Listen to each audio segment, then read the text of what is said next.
बिस्मिल्लाहिर्रहमानिर्रहीम। इय्याक नअबुदु व इय्याक नस्तईन। कार्डियोवैस्कुलर की फिजियोलॉजी हम कर रहे थे। नेक्स्ट है हमारे पास मैनवर्स का टॉपिक। ठीक है, इसमें क्या है, हम डिस्कस करेंगे स्टैंडिंग पहले, फिर हमारे पास वल्सल्वा के बारे में। तो स्टैंडिंग में क्या है, अगर हम इन दोनों को मिला के बात करें तो आपको कार्डियोवैस्कुलर चेंजेस के अंदर क्या है, डिक्रीज़ क्या है, प्री लोड मिलता है। ठीक है, डिक्रीज़ क्या है, प्री लोड मिलता है। और ये क्यों मिलता है, क्योंकि आपके लेफ़्ट वेंट्रिकल के अंदर जो वॉल्यूम है वो डिक्रीज़ है। लेफ़्ट वेंट्रिकल के अंदर क्या है, वॉल्यूम डिक्रीज़ है, उसकी वजह से जो है आपका प्री लोड क्या है, डिक्रीज़ है। तो नेक्स्ट हमारे पास मर्मर्स जो आपको इंक्रीज़ मिलेंगे इस स्टैंडिंग या वल्सल्वा के मैनवर के साथ किन डिजीज़ के अंदर मिलेगा। एक तो हमारे पास है, एक डिजीज़ है मिट्रल वेल प्रोलैप्स। इसके अंदर क्या है, आपको अर्लियर मिड सिस्टोलिक क्लिक मिलेगा। ठीक है, तो ये भी एक हमारे पास क्या है, डिक्रीज़ लेफ़्ट वेंट्रिकल वॉल्यूम की वजह से मिट्रल वेल प्रोलैप्स होती है। नेक्स्ट हमारे पास दूसरी डिजीज़ जिसके साथ इंक्रीज़ होगा ये मर्मर, वो है हाइपरट्रॉफिक कार्डियोमायोपैथी। ये इसमें भी आपको क्या है, डिक्रीज़ जो है लेफ़्ट वेंट्रिकल वॉल्यूम मिलेगा। नेक्स्ट हमारे पास है मर्मर, जिसमें हम डिक्रीज़ विद मैनवर देखेंगे। कुछ ऐसी बीमारियां हैं जिनमें आपको ये मर्मर क्या है, डिक्रीज़ मिलेगा जब आप स्टैंडिंग या वल्सल्वा का मैनवर कराएंगे। लाइक हमारे पास मोस्ट मर्मर्स इसमें कौन से मिलेंगे आपको, स्टिनोटिक या रिजिजिटेंट हमारे पास क्या है, वेल्व के अंदर जो है ये मोस्टली मर्मर्स मिल रहे होते हैं। नेक्स्ट है हमारे पास पैसिव लेग जो है हमारे पास रेस। इट्स मीन्स के आप जो है पेशेंट की लेग को उठाएंगे ऊपर। ठीक है, इसमें आपको जो कार्डियोवैस्कुलर चेंज मिलेगा वो होगा इंक्रीज़ क्या है, प्री लोड। ये प्री लोड क्यों मिलेगा, इसमें क्या है, आपका जो लेफ़्ट वेंट्रिकल है उसके अंदर क्या है, वॉल्यूम इंक्रीज़ होगा, उसकी वजह से जो है आपको क्या है, ये प्री लोड इंक्रीज़ मिलेगा। और दूसरी मज़े की बात यह है कि जो आपका पैसिव लेग रेज़ है ना, ये आपके स्क्वैटिंग के साथ भी मिलता जुलता है। इसके अंदर स्क्वैटिंग के अंदर भी आपका प्री लोड बढ़ेगा, लेकिन इसमें यह है कि आपका आफ्टर लोड भी बढ़ेगा, क्योंकि आपके लेफ़्ट वेंट्रिकल्स के अंदर वॉल्यूम जो है इंक्रीज़ है। और ये जो आपका स्टैंडिंग और वेल्सल्वा का था, लाइक हमारे पास इंक्रीज़ मैनवर थे और डिक्रीज़ मैनवर थे, उनके उलट है ये। जिसमें इंक्रीज़ हो रहे थे वो आपके लाइक इस यहाँ पे जो आपके पैसिव लेग और स्क्वैटिंग में आएंगे वो होंगे आपके स्टिनोटिक और रिजिजिटेंट वेल्व। ठीक है, अगर हम उनको डिक्रीज़ के बारे में बात करें तो उनमें जो आपको मिट्रल वेल्व प्रोलैप्स मिल रहा होगा और हमारे पास हाइपरट्रॉफिक कार्डियोमायोपैथी मिल रही होगी। तो इनमें ऐसी कोई साइंस वगैरह नहीं है, आपने क्या इनको सीधा सीधा याद रखना है। तो ये सीधा एमसीक्यूज पूछ लेते होते हैं, आपने इसको क्या है, याद रखना है। Next hand grip. Hand grip के अंदर आपने एक याद रखना है एओर्टिक रिजिजिटेशन, ये एमसीक्यूज आता होता है। ठीक है, इसको क्या है, आपने याद कर लेना है। नेक्स्ट हमारे पास इंस्पायरेशन। इसके अंदर क्या है, आपको वेनस रिटर्न जो है right side of the heart पे इंक्रीज़ मिलेगा और left side of the heart पे वेनस रिटर्न के आपको डिक्रीज़ मिलेगा। ठीक है, इतना जो है आपने याद रखना है।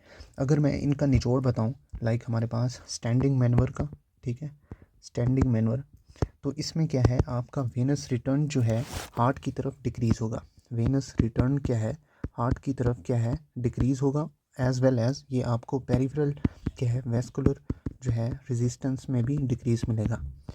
वेस्कुलर रेजिस्टेंस में भी डिक्रीज मिलेगा। मैं स्टैंडिंग जो है मैनवर के बारे में बात कर रहा हूँ। अगर हम स्क्वेटिंग की बात करें तो स्क्वेटिंग के अंदर क्या होता है, स्क्वेटिंग के अंदर जो है आपका वेनस रिटर्न हार्ट की तरफ क्या है, बढ़ जाता है। वेनस रिटर्न हार्ट की तरफ क्या है, बढ़ जाता है। और हमारे पास पेरिफेरल वेस्कुलर रेजिस्टेंस भी बढ़ जाती है स्क्वेटिंग पोजीशन में। वल्सल्वा में क्या होता है, आपका इंट्राथोरैसिक प्रेशर बढ़ेगा। ठीक है, और ये इंट्राथोरैसिक प्रेशर के बढ़ने की वजह से आपका जो लेफ़्ट वेंट्रिकल है उसका साइज़ क्या है, कम हो जाएगा। इसको हम क्या है, वल्सल्वा मैनवर बोलते हैं। तो ये आपने क्या है, बेसिक सी चीज़ जो है याद रखनी है इन तीन के बारे में। ठीक है, तो ये इंपॉर्टेंट है, आपने इनको क्या है, याद रखना है। मैं फिर से बता देता हूँ, स्टैंडिंग मैनवर में क्या होता है, आपके हार्ट की तरफ और पेरिफेरल वेस्कुलर रेजिस्टेंस की तरफ वेनस रिटर्न क्या है, कम होगा। तो ये हमारे पास क्या है, स्टैंडिंग मैनवर कहलाता है। स्क्वैटिंग मैनवर के अंदर क्या है, आपके हार्ट और पेरिफेरल वेस्कुलर रेजिस्टेंस का वेनस रिटर्न बढ़ेगा। ठीक है, और वल्सल्वा मैनवर के अंदर क्या होता है, आपका इंट्राथोरैसिक प्रेशर बढ़ेगा। इंट्राथोरैसिक प्रेशर के बढ़ने की वजह से लेफ्ट वेंट्रिकल की जो साइज़ है वो रिड्यूस होगी। तो इसे आप क्या है, वल्सल्वा मैनवर का नाम देते हैं। अच्छा, नेक्स्ट है हमारे पास मायोकार्डियल एक्शन पोटेंशियल। ठीक है, पहले तो आपको एक्शन पोटेंशियल के बारे में पता होना चाहिए। डिपोलराइजेशन नहीं होगी तब तक जब तक सेल आपका मुकम्मल रिलैक्स नहीं होगा या रेस्टिंग मेम्ब्रेन में नहीं चला जाएगा, उसे क्या है, आप एक्शन पोटेंशियल का नाम देते हैं।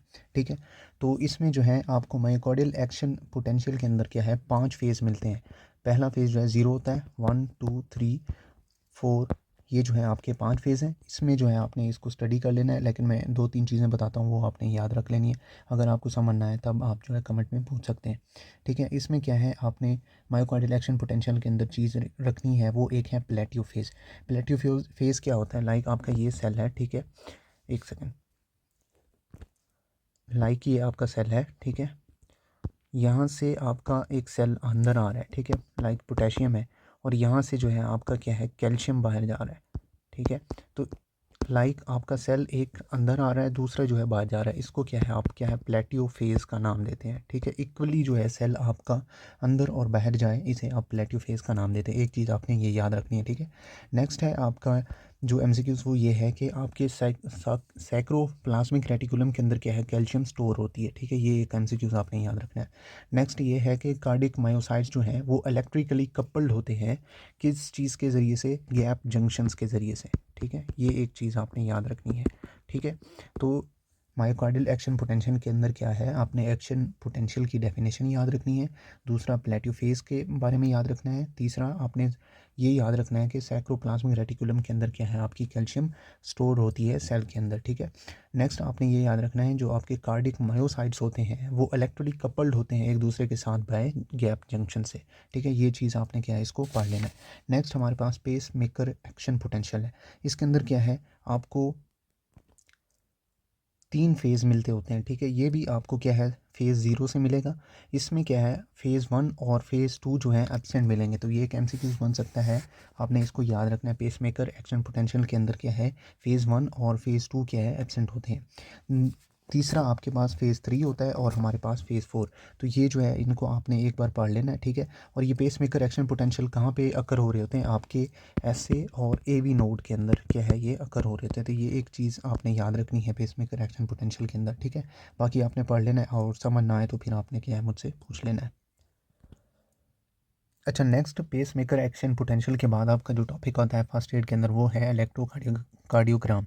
तो ईसीजी जो है, मैंने इसकी वीडियो पहले जो है बना दी थी, उसकी जो है आपने मुकम्मल देखनी है वीडियो, ठीक है। उसमें जो है मैंने बेसिक चीज़ें बताई हुई हैं, ठीक है, उसको आप लाजमी देख लेना है, ठीक है। प्लस मैं आपको और एक चीज़ बता दूं, आगे जब हम पैथोलॉजी करेंगे तो वहाँ पे उसी ईसीजी की जो है वीडियो में मैंने बताया था कि नैरो हमारे पास क्यूआरएस कम्प्लेक्स और वाइड क्यूआरएस कम्प्लेक्स, तो ये पैथोलॉजी में आएंगे आगे डिजीज़। इसको जो है ईसीजी वाली वीडियो को आपने ठीक से कर लेना है, ठीक है, याद कर लेना है। आगे जो है यही हमारे पास चीज़ें आएंगी।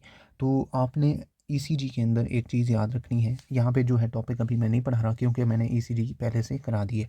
तो एक आपने शायद मैंने उसमें नहीं बताया था, यू वेव होती है। यू वेव जो है आपको क्या है, प्रोमिनेंट अगर हो तो ये आपको हाइपोकैलेमिया के अंदर लाइक बता रही होती है। हाइपोकैलेमिया इट्स मीन्स कि आपका पोटेशियम क्या है, डिक्रीज़ है, तो ये आपको इंडिकेट कर रही होती है यू वेव, ठीक है।